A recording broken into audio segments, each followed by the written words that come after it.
Oke guys, balik lagi di Nyerocos Politisi Mixos. Ini ada berita baru guys ya, soal Pak Jokowi ke Mabes Polri. Terus ditanya sama wartawan soal ijazah gitu. Tapi jawabannya ditanya A, dijawabnya B guys. Seperti biasa, dan lagi-lagi Pak Jokowi nggak nyambung gitu guys. Kita lihat dulu videonya. Sempat menyebut kalau merangkak yang ijazahnya itu tinggal dianggapan lagi anggapan sampai dapat seperti mungkin bisa saya tanggapan Pak. Saya itu sebetulnya sedih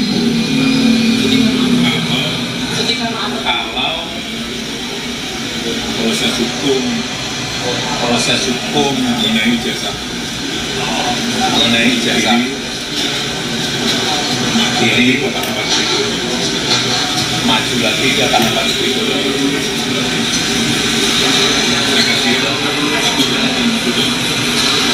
Saya kasih ya, tapi ya ini kan tidak kita pun keterlaluan. Jadi ya kita mesti proses hukum selanjutnya. Jadi saya rasa itu. Nah, jadi teman-teman udah lihat kan videonya gimana? Jawabannya sungguh luar biasa guys ya. Nah, inilah yang namanya Pak Mulyono ya. Kalau ditanya apa, jawabnya apa gitu guys. Jadi terus jedanya juga lama ya, cara dia menjawab pertanyaan gitu guys. Akhirnya apa? Jadi banyak lagi kritikan pedes dari netizen guys ya.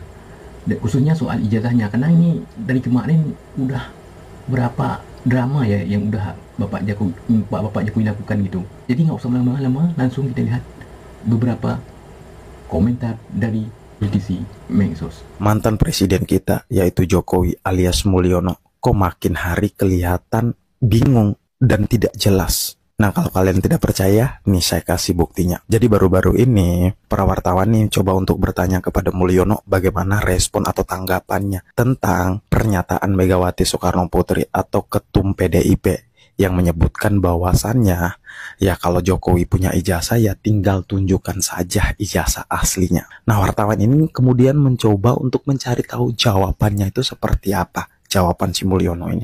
Bagaimana setelah kalian nonton videonya? Bingung kan? Ya bingung. Bingung kenapa? Karena balik lagi di sini, si Jokowi alias Mulyono ini tidak menjawab pertanyaan. Ibaratnya nih ditanya ini tapi jawabannya lain. Bayangkan kamu seorang mantan presiden, tapi konsep berpikirmu itu tidak jelas. Maksud saya di sini nih Pak, ketika para wartawan itu bertanya, tolong dijawab sesuai dengan pertanyaan. Ini pertanyaan bukan soal tentang bagaimana responmu terhadap orang yang melapor tentang ijazah palsu ini. Ini pertanyaan tentang bagaimana tanggapanmu soal pernyataan Megawati. Ini dua konteks yang berbeda loh Pak. Tapi di sini kamu sebagai seorang mantan presiden tapi tidak bisa memahami itu. Ini lucu sih Pak. Pak, itu kan ijazahnya ada. Kenapa nggak diperlihatkan saja? Menurut saya itu kesempatan yang paling bagus buat Pak Jokowi untuk memperlihatkan ijazahnya. Ya, diperlihatkan aja mestinya.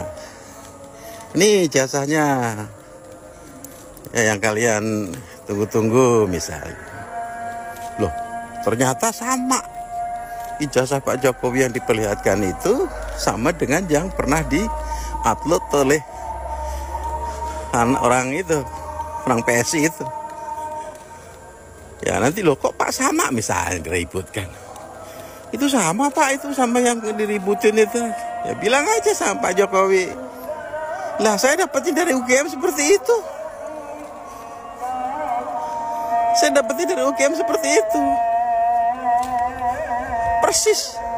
Itu yang saya dapat dari UGM. Nah, selesai. Barulah nanti mereka ngejar ke UGM. Itu kan sama dengan teman-teman saya. Model juga seperti itu misalnya. Terus dikejar lagi. Yang penting pokoknya selesaikan aja bahwa itu dilempar aja ke UGM. Tapi Pak Jokowi melewatkan kesempatan baik itu. Ya saking paniknya itu. Teman seangkatan Jokowi semasa kuliah pamerkan ijazah asli. Ya bagus. Tapi yang diminta masyarakat itu ijazah Jokowi. Kok yang pamer temen-temennya? Kita minta Jokowi datang ke pengadilan pamerkan ijazahnya asli. Temen-temennya Jokowi mau pamer ijazah itu. Mau, dengan bangga mereka pamer ijazah asli. Kenapa Jokowi nggak mau? Kok malah buzzernya yang pamer? Saya ini jujur, saya harus berdiri di sini, saya guru besar Pak. Bagi saya itu sudah tidak masuk akal Pak. Dan kami guru besar punya tugas itu telah diatur dalam Undang-Undang Guru pasal 49 ayat 2. Mencerahkan masyarakat. Makanya saya berdiri di sini, saya tidak, mungkin kalau Rismond sama ini sama Roy sama Tifa, mereka kan internal kan, karena mereka di UGM, saya eksternal Pak. Saya dari luar, saya bicara apa adanya. Saya guru besar, kalau saya salah, misalnya wawancara ini, saya minta maaf, wajar lah. Saya bukan politisi, jadi salah harus bilang benar, bukan Pak. Saya akademisi murni, yaitu kalau saya salah misalnya wawancara ini, saya minta maaf Jokowi, salah. Oke Prof. Prof tamat tahun 80 masuk mana Prof? Saya masuk tahun 80, kemudian saya tamat masuk ke Fakultas Peternakan Universitas Nusa Cendana di Kupang, 88. Fakultas Peternakan.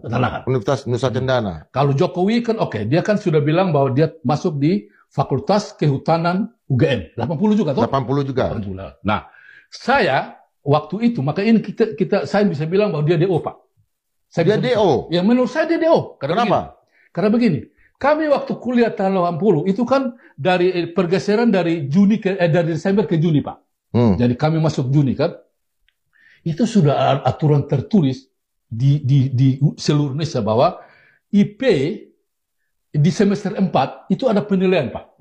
Semester 4 ada penilaian bahwa IP 2,5 ke atas berhak tulis skripsi. Oke. IP 2,5 ke sampai 2 berarti dia berhak tulis makalah. Tidak penelitian kan? Sedangkan IP di bawah 2,0 sesuai pengakuan Jokowi di Tempo 29 Juni 2013 dia DO Pak. Dia DO. Makanya karena IP dia nggak sampai 2. Iya, nggak sampai 2. Makanya dia otomatis dia DO, tidak mungkin dia. Menurut peraturan yang berlaku pada saat kami kuliah. Waktu mulai tahun 80. Tahun 80. Itu dia. Jadi bagi saya itu DO. Nah, kalau misalnya dia sudah DO, tidak mungkin dia tulis skripsi, Pak. Apalagi kan sekarang kalau kita lihat skripsinya tidak disahkan oleh dekan, Pak. Yang menurut data yang saya dapat dari Rismond itu, yang tanda tangannya 1 orang. Padahal kalau kita mau ini kan penguji semua tanda tangan kemudian disahkan oleh dekan kan? Tidak. Nah, sekarang bagaimana? Nah, itu buktinya dia tidak mungkin punya ini skripsi, Pak. Bagaimana orang ini IP di bawah 2,0 sesuai pengakuan Jokowi kemudian dia bisa skripsi? Tidak mungkin, Pak. Kemudian sampai ke tingkat Prof dari penulisan makalah, artinya dari 2 ke 2,5 makalah kan, 25 ke atas ini skripsi. Kemudian katanya saya dengar juga itu dalam debatnya Prof dengan Dian Sandi, dia katanya KKN juga. Apa ada KKN juga waktu itu? Enggak, selama ini kan di semua UGM banyak orang kan sudah tanya, di mana KKN dia? Kan tidak ada. Kalau Prof? Kalau saya KKN di desa namanya Desa Liliba. Desa Liliba, Kabupaten Kupang Tengah. Dulu Kabupaten Kupang Tengah. Saya KKN di situ. Itu wajib, Pak. Jadi sebelum kita mau penelitian, kita KKN dulu, Pak. Jadi karena waktu itu kan saya KKN, kemudian saya penelitian. Karena saya kerja 4 tahun kan. Saya target 4 tahun. Jadi saya bersyukur, Pak. Saya 4 tahun tamat, Pak. Jadi saya lahir 62, 22 tahun saya tamat, Pak. Jadi bagi saya, kalau sampai sekarang dia tidak KKN, bagaimana dia bisa ini? Sekarang begini, Pak. Untuk mau ajukan skripsi, harus selesaikan 120 SKS. Itu rata-rata berlaku di Indonesia. Dia bisa dapat itu nggak? Kalau IP 2 di bawah 2, tidak mungkin dia dapat itu, Pak. Tidak mungkin. Tidak mungkin, Pak. Harus. Jadi untuk menyelamatkan seorang mantan yang suka berbohong, diduga menyalahgunakan ijazah palsu, digugat oleh rakyatnya. Jadi rekayasa terus direkayasa, semakin jelas kebohongan-kebohongan membuat teka-teki silang untuk penonton seluruh dunia dari internasional dan nasional. Ini sangat menarik, luar biasa untuk ijazah palsu ini. Baru sekarang kita dituguhkan tontonan yang menarik. Selamat siang dan selamat beraktivitas masyarakat Indonesia dimanapun Anda berada. Kami ingin berpesan kepada Anda bahwa jangan sekali-kali terjebak dalam penipuan yang dilakukan oleh Joko Widodo secara terang benderang. Sudah jelas cukup terlihat bahwa penipuan sedang merajalela yang dibuat oleh Jokowi. Salam makan sehat untuk semua. Mari kita bersatu dan memberikan apresiasi dan dukungan kepada Pak Roy Suryo, Ibu Tifa, Pak Rismon, dan Rizal Fadila, dan beberapa orang lainnya yang sedang memperjuangkan kebenaran di negara Republik ini. Mereka berjuang untuk masa depan bangsa dan negara ini lebih baik. Salam akal sehat untuk semua. Oke, baik ya. Ijazah ini kan bukanlah dokumen yang rahasia ya. Ia adalah dokumen resmi yang menyatakan seorang telah lulus dari jenjang pendidikan tertentu dan umumnya digunakan secara terbuka dalam lamaran kerja, beasiswa, ataupun pencalonan jabatan publik ya, ataupun politis. Maka pertanyaan tentang keaslian ijazah, apalagi milik seorang pejabat negara, itu bukan tindakan kriminal, melainkan bagian dari hak masyarakat untuk memastikan keabsahan seorang pemimpin. Jadi Undang-Undang Nomor 14 Tahun 2008 tentang keterbukaan informasi publik memang mengatur adanya informasi yang dikecualikan dari akses publik. Salah satunya yang jelas di sini adalah pasal 17 huruf H angka 5 yang menyebutkan kira-kira seperti ini ya. Catatan yang menyangkut pribadi seseorang yang berkaitan dengan kegiatan satuan pendidikan formal dan non-formal. Nah, namun yang dimaksud dengan pasal ini adalah catatan internal yang bersifat personal, seperti transkrip nilai, catatan kehadiran, konseling, atau pelanggaran disiplin. Nah, kalau ijazah tidak termasuk dalam kategori tersebut, karena merupakan dokumen hasil akhir yang sah dan terbuka, terutama jika sudah digunakan dalam proses publik. Lebih jauh lagi, penjelasan pasal 17 huruf H ini menegaskan bahwa informasi pribadi dapat dibuka apabila 1. Berkaitan dengan jabatan publik, 2. Telah disampaikan sendiri kepada publik, atau yang ketiga, dibutuhkan dalam proses hukum. Nah, dalam konteks pencalonan presiden, ijazah adalah dokumen yang secara otomatis masuk wilayah pengawasan publik. Artinya, publik kan berhak mengetahui, mempertanyakan, bahkan meminta ditunjukkan atau diverifikasi.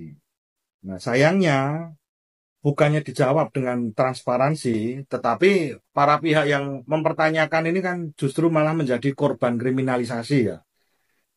Yang jelas seperti Bambang Tri, Gus Nur, itu sudah dipenjara 6 tahun.